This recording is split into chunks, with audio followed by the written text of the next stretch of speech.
Hello everyone, welcome to my channel. My name is Pratibha. हमारा आज का टॉपिक है important points of the fundamental unit of life. वैसे तो इस चैप्टर को मेरे जो पिछले वीडियो हैं उनमें कंप्लीट कर लिया है, इसको कवर कर लिया है।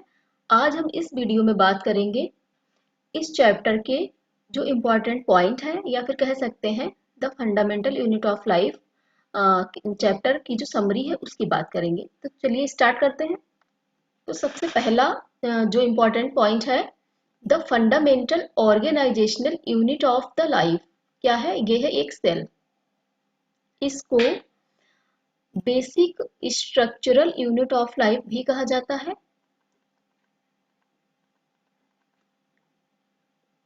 Basic structural unit of life भी कहते हैं सेल को। इसके अलावा इसको building blocks of our body भी कहा जाता है। एक सेल को ये क्यों कहते हैं कि ये building blocks of our body है या basic structural unit of life है?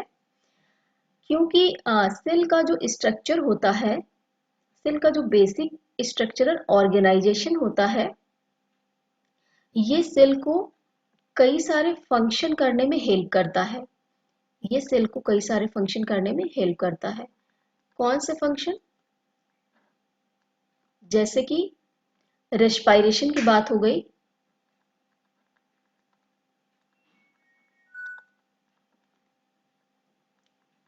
या फिर न्यूट्रिशन को ऑब्टेन करना है,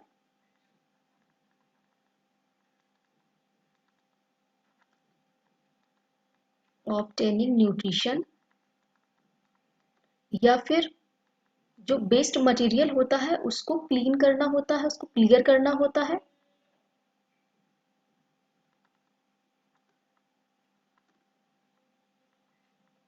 क्लियरिंग ऑफ वेस्ट मटेरियल्स, या फिर न्यू सेल्स या फिर न्यू प्रोटीन्स का फॉर्मेशन करना होता है, फॉर्मिंग न्यू प्रोटीन्स।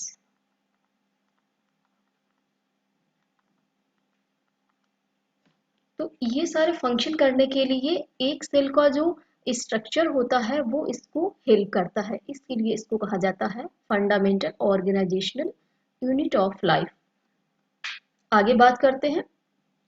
ये जो सेल्स होती है ये इनक्लोज्ड होती है, या फिर कह सकते हैं एक सेल की जो आउटर कवरिंग होती है या फिर इसकी जो लेयर होती है, आउटर लेयर, ये एक सेल है। इसकी जो आउटर कवरिंग होती है या आउटर लेयर जो होती है ये किसकी बनी हुई होती है? ये प्लाज्मा मेम्ब्रेन की बनी हुई होती है। और ये जो प्लाज्मा मेम्ब्रेन है ये लिपिड और प्रोटीन से बनती है।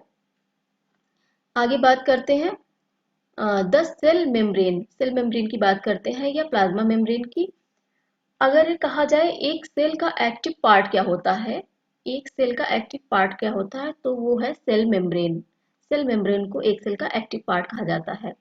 और ये जो सेल मेम्ब्रेन है या प्लाज्मा मेम्ब्रेन है, ये सेल के अंदर का जो मटेरियल होता है उसके मूवमेंट में हेल्प करता है। सेल के अंदर जो मटेरियल है उसको अंदर से बाहर ले जाने में हेल्प करता है सेल मेम्ब्रेन।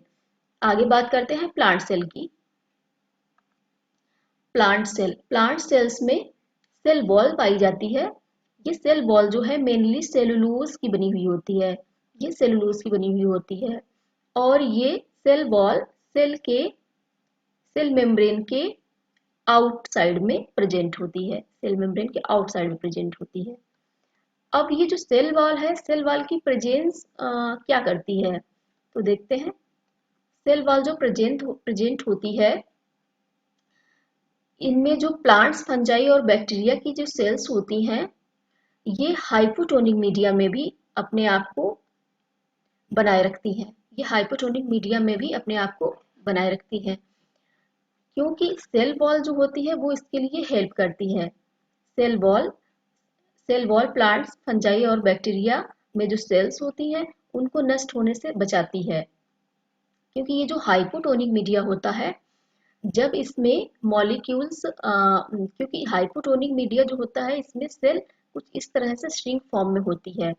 अब इसमें जब मॉलिक्यूल्स इसमें ट्रांसफर होते हैं तो इसमें एक पोजीशन ये ऐसी आती है जब मॉलिक्यूल्स बहुत ज़्यादा इसमें आ जाते हैं। जब बहुत ज़्यादा इसमें मॉलिक्यूल्स ट्रांसफर हो जाते हैं तो सेल कुछ इस तरह से स्वेल हो जाती है। जब सेल स्वेल हो जाती है तो इसके फटने का डर रहता है। तो ये सेल मतलब फट करके नष्ट ना हो जाए इसके लिए सेल वॉल प्लांट सेल में सेल वॉल हेल्प करती है। सेल वॉल इसके अगेंस्ट इसके अगेंस्ट एक प्रेशर ग्रेडियंट करती है। एक प्रेशर इसके अगेंस्ट करती है जिसके कारण सेल नष्ट होने से बच जाती है। आगे बात करते हैं यूकेरियोट्स की बात करते हैं। तो यूकेरियोट्स का जो न्यूक्लियस होता है, यूकेरियोट्स का न्यूक्लियस जो होता है वो डबल लेयर्ड होता है, डबल लेयर्ड मेम्ब्रेन होता है जो कि इसको साइटोप्लाज्म से सेपरेट करने का काम करता है। और ये जो न्यूक्लियस है ये directs the cell process of the cell. ये एक सेल के लिए डायरेक्ट हेल्प करता है इसकी लाइफ प्रोसेसेस में, क्योंकि न्यूक्लियस को सेंट्रल रोल भी ये होता है, सेलुलर रिप्रोडक्शन का काम करता है। सेलुलर रिप्रोडक्शन का ये काम करता है। तो सेलुलर रिप्रोडक्शन इसमें क्या होता है, जो सेलुलर रिप्रोडक्शन है इसमें एक सेल डिवाइड होकर के नई सेल फॉर्म करती हैं और ये जो मतलब ये सेल की ग्रोथ के लिए आगे हेल्प करता है सेलुलर रिप्रोडक्शन में। इसलिए न्यूक्लियस को सेंट्रल रोल, एक सेल का सेंट्रल रोल भी कहा जाता है। आगे बात करते हैं ईआर के फंक्शन की। अब ये ईआर क्या है? ER means endoplasmic reticulum.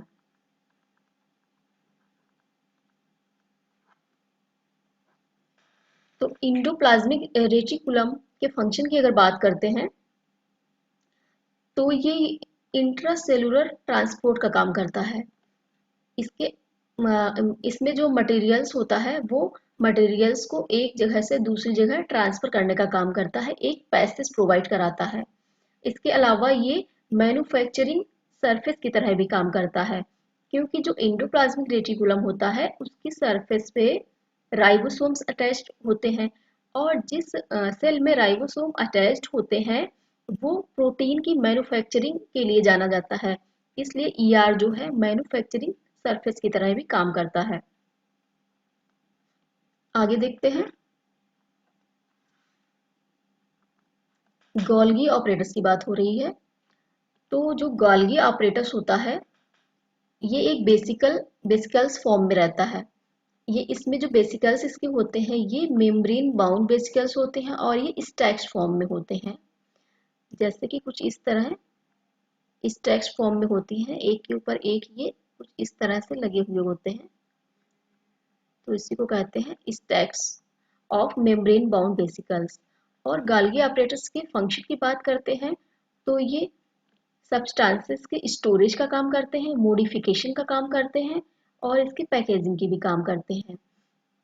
इसको मैन्युफैक्चर इन द सेल भी कहा जाता है, क्योंकि ये मैन्युफैक्चरिंग के जैसे ही काम करता है, स्टोरेज, मॉडिफिकेशन एंड पैकेजिंग का। आगे नेक्स्ट पॉइंट है मोस्ट प्लांट सेल्स। जो अधिकतर प्लांट सेल्स होती हैं उनमें जो ऑर्गेनेल्स होते हैं वो बहुत ही लार्ज होते हैं और मेम्ब्रेनस होते हैं। ये जो लार्ज मेम्ब्रेनस ऑर्गेनेल्स हैं इनको प्लास्टिड्स कहा जाता है, इनको कहते हैं प्लास्टिड्स। और ये प्लास्टिड्स जो होते हैं ये टू टाइप्स के होते हैं, एक है क्रोमोप्लास्ट और दूसरा है ल्यूकोप्लास्ट।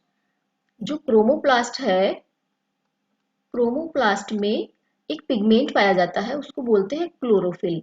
ये जो क्लोरोफिल पिगमेंट है इसके कारण ही प्लांट्स में फोटोसिंथेसिस की प्रोसेस होती है और इस क्लोरोफिल के पिगमेंट के कारण है इसको क्लोरोप्लास्ट भी कहते हैं।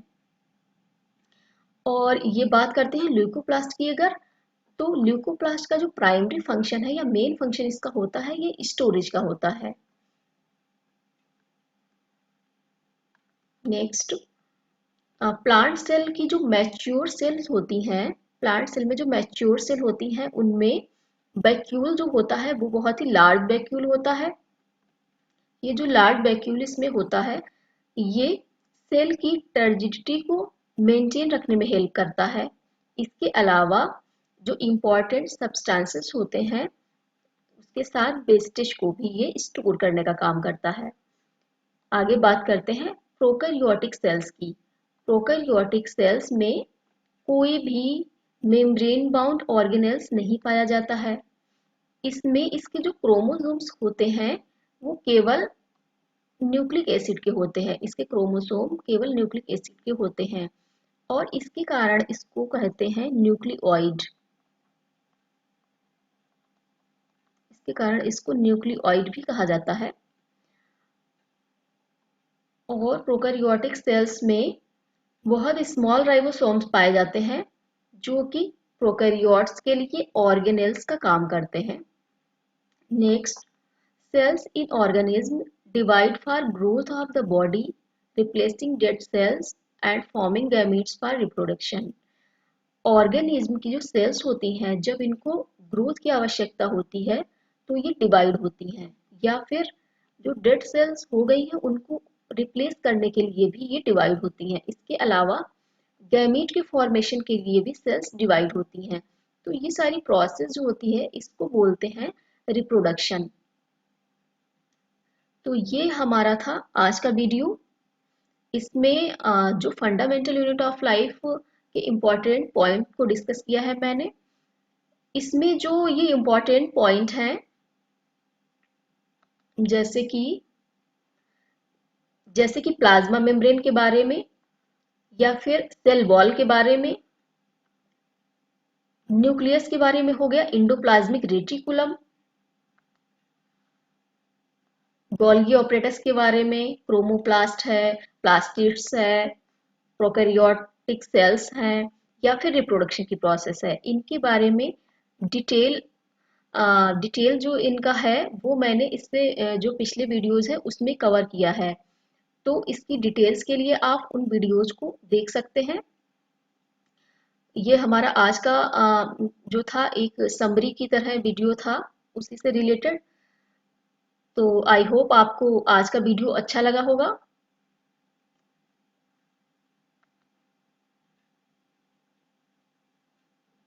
Thanks for watching.